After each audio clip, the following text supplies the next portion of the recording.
No, but the value of the business sits on the differential return on capital that you can generate. And the value of any, I don't know, maybe Professor Bakshi will be articulating this further, but my view is that any business is valuable because you're generating a return on capital which is higher than the cost of capital. There is no other, right? I'm trying to separate the macro factors which are probably the land price in Bhiwadi from the factors that Ashiana develops. What you could do is then take a company which does a lot of land banking and see their historical returns on capital and see our historical returns on capital and differentiate the two as to what we are generating for that.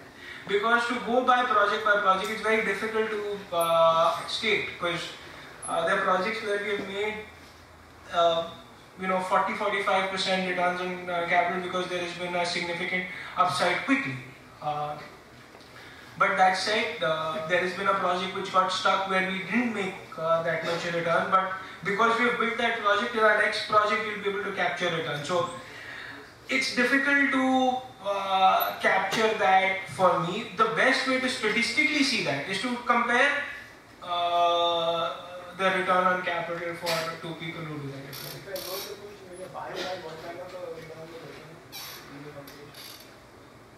I look at 2x profitability as to my return to my capital deployed at the minimum. We look for 4x profitability on my capital deployment. So land cost another capital deployment, and we look for that is because we keep set aside certain amount of monies for.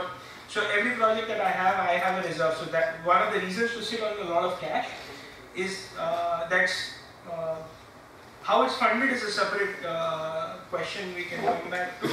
But we need that cash. The cycles turn. Can I construct my way and just construct my way out of the cycle? And and if I do that, my branding becomes very powerful, which happened in the last cycle.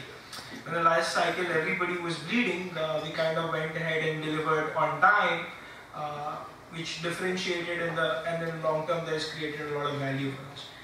So we set aside, so if my land cost is X and my value is X, and we're looking at about 2x at the minimum as to that, because we are also funding some of this. That's the basic sense in the profitability. And we look for a 5-year turnaround. You do it earlier, well and good. You do it a little later, a year and a half, it's okay. Longer than that, then there is concern, unless and until there is that natural hedge that you're saying that the prices increase are going to cover some of that margin for us.